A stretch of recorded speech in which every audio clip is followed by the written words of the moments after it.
Video کو like کر کے آگے شیئر ضرور کر دینا۔ شوہر کے لیے جنت ہے، ماں بن گئی ہے، وہ اپنی اولاد کے لیے جنت ہے، عورت کا ہر روپ جنت ہے۔ میرے پیارے آقا صلی اللہ علیہ وسلم کی کنیزوں، تو میرے رب نے فرمایا زنا کے قریب نہ جاؤ، تو برقعے کو فیشن بنا کر دعوت نظارہ دیا جا رہا ہے۔ اس کے بعد عورتوں کے کپڑے اتنے تنگ اور چست ہو چکے ہیں، اتنے باریک اور پتلے ہو چکے ہیں کہ اللہ اکبر، باریک اور پتلے پتلے لباس پہن کر عورتیں کپڑا پہن کر بھی ننگی ہے۔ یہ بھی زنا کے قریب جانے کے راستہ ہے، یہ بھی زنا کی طرف لے جانے والا راستہ ہے۔ میرے آقا علیہ السلام کے فرمان کا مفہوم ہے کہ جس کا ایمان جتنا مضبوط ہوگا وہ عورت اتنا موٹا کپڑا پہنے گی، اور جو جتنا باریک اور پتلا کپڑا پہنے گی اس کا ایمان اتنا کمزور ہوگا۔ اللہ نے اگر کسی کو سفید چمڑی دے دی، اللہ نے کسی کو حسن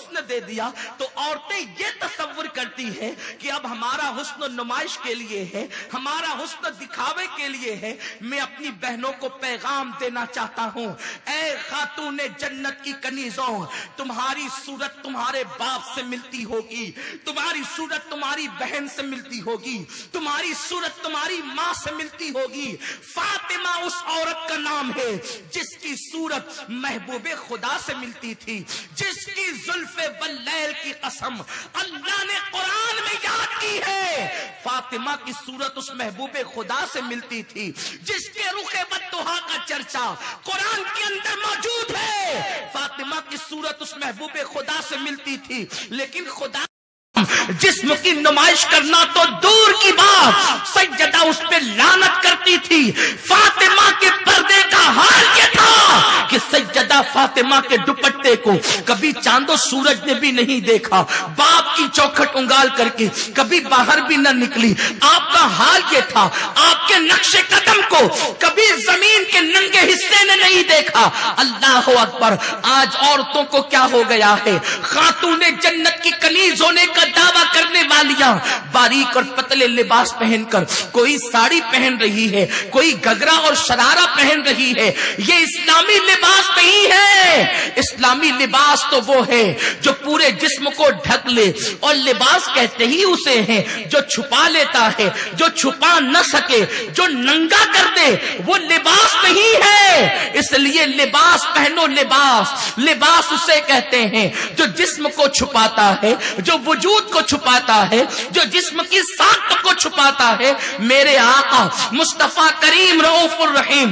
صلی اللہ تعالی علیہ وسلم نے ارشاد فرمایا، جو عورتیں باریک اور پتلے لباس پہنتی ہیں ایسی عورتیں جنت کی خوشبو سے بھی محروم کر دی جائے گی۔ جن عورتوں کے سروں پر پتلے پتلے دوپٹے ہیں ایسی عورتیں جنت کی خوشبو سے محروم کر دی جائے گی۔ خواتین اسلام ذرا غور تو فرمائیں، میرے آقا نے فرمایا، میں شب معراج جس وقت میں نے جہنم کا مشاہدہ کیا تو میں نے عورتوں کو جہنم کے اندر اوندے منہ لٹکے ہوئے دیکھا۔ میں نے پوچھا جبریل یہ کون عورتیں ہیں؟ جبریل امین نے عرض کیا یا رسول اللہ، یہ آپ کی امت کی وہ عورتیں ہیں جو کپڑا پہننے کے بعد بھی ننگی رہتی تھی۔ صحابہ نے عرض کیا آقا اگر کوئی کپڑا پہنے گا تو وہ ننگا کیسے رہے گا؟ میرے سرکار نے فرمایا یعنی وہ اتنے پتلے اور باریک لباس پہنتی تھی کہ کپڑا پہننے کے بعد بھی ننگی رہتی تھی۔ گویا کہ پتلے اور باریک لباس یہ بھی زنا کا راستہ ہے۔ اس کے بعد میرے آقا نے فرمایا کوئی عورت ایسا زیور نہ پہنے جس کے اندر گھنگرو بندھا ہوا ہو، اس لیے کہ گھنگرو والا زیور اگر عورت پہن کر کے چلے گی تو گھنگرو کی آواز پیدا ہوگی، اور جب گھنگرو کی آواز پیدا ہوگی لوگ اس کی طرف متوجہ ہو سکتے ہیں۔ یہ بھی گویا کہ زنا کا راستہ ہے۔ پھر میرے آقا نے فرمایا عورت اپنے جسم پر خوشبو لگا کر باہر نہ نکلے، اس لیے کہ جب عورت خوشبو لگا کر باہر نکلے گی تو لوگوں کی ناک میں اس کی خوشبو آئے گی تو لوگ اس کی طرف متوجہ ہوں گے۔ یہ بھی زنا کا راستہ ہے۔ ایک مرتبہ سیدنا فاروق اعظم کی ناک میں خوشبو پہنچی، آپ نے پلٹ کر دیکھا تو عورت قریب سے جا رہی تھی۔ آپ نے کوڑا اٹھایا اور اس عورت کو تان دیا، فرمایا ظالم تو خوشبو لگا کر نکلتی ہے، مردوں کو اپنی طرف متوجہ کرتی ہے، اس کے بعد اگر تجھے اس کیفیت میں دیکھا تو تجھے کوڑے لگائے جائیں گے.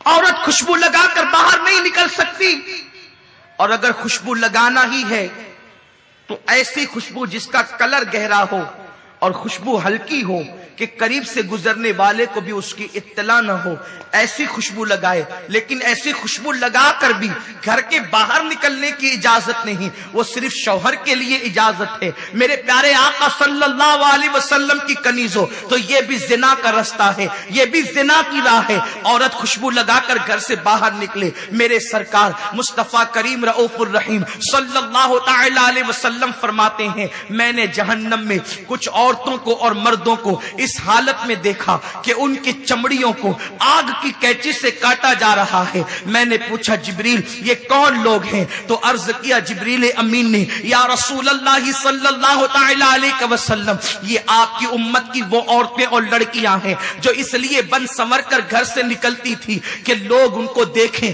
اور ان کے فتنے میں مبتلا ہو جائیں. آج کل کی بچیوں کا رہن سہن دیکھیں. کل تک تو عورتیں بہرحال پھر بھی باریک اور پتلے لباس پہنتی تھی، لیکن نیچے تک پہنتی تھی، وہ بھی قابل مذمت تھا، اس کی بھی تعریف نہیں تھی، وہ بھی عذاب کی طرف لے جانے والا تھا. لیکن آج کیسا دور آ گیا، فاطمہ کی کنیز کہلانے والی بچیاں جنس پہن رہی ہے، ٹی شرٹ پہن رہی ہے، شارٹ شرٹ پہن رہی ہے. نہ باپ کو فکر ہے نہ ماں کو فکر ہے، اور بچیوں کو اسی طریقے سے آزاد چھوڑ دیا جاتا ہے. ان مولویوں کو کیا سمجھتا ہے، یہ تو 1450 سال پرانی باتیں کرتے ہیں. لیکن جب بچی اپنا سب کچھ لٹا کر کے گھر آتی ہے تب باپ چار چار آنسوؤں سے روتا ہے. جب سب کچھ لٹ جاتا ہے تب باپ کی آنکھوں میں آنسو آتے ہیں. او باپ، تجھے میرے رسول نے فرمایا جس کی بیٹی اڑیاں گھومے، جس کی بیٹی بے پردہ گھومے، وہ باپ دیوس ہے، دیوس. اللہ اس باپ پر لعنت کرتا ہے، نہ اس کی نمازیں قبول کرتا ہے نہ اس کی دعائیں قبول کرتا ہے. جس شوہر کی بیوی بے پردہ گھومے، باریک اور پتلے لباس پہنے، وہ شوہر بھی دیوس ہے. اللہ نہ اس کی دعا قبول کرتا ہے نہ اس کی نمازیں قبول کرتا ہے. میرے پیارے آقا علیہ السلام کے پیارے دیوانوں، یہ جینس اور ٹی شرٹ بھی زنا کے رستے پر لے جانے والی چیز تھی. اس لیے کہ جب بالکل جسم سے ٹچ جو ہے، جنس دیکھے گا انسان اور ٹی شرٹ دیکھے گا اور یا عورت کو دیکھے گا تو اس کے جذبات بھڑکیں گے اور وہ گناہ کی طرف مائل ہوگا، اس کے قدم اٹھتے چلے جائیں گے. میرے پیارے آقا علیہ السلام کے پیارے دیوانوں، یہ لباس بھی کم طوفان نہیں مچا رہا تھا، لباس تو طوفان مچا ہی رہا تھا، قیامت بپا ہی کر رہا تھا، معاشرے میں آگ ہی لگا رہا تھا. رہی صحیح کسر اب موبائل نے پوری کر دی، فون نے پوری کر دی، انٹرنیٹ نے پوری کر دی. گھر بیٹھے بیٹھے قوم کی بچیاں انٹرنیٹ پر دوسرے لڑکوں سے رابطہ کرتی ہے. میں یہ نہیں کہتا کہ سب بچیاں ایسا کرتی ہے، واللہ آج بھی مسلمانوں کی 99% بچیاں سیدہ فاطمہ کے نقش قدم پر ہے.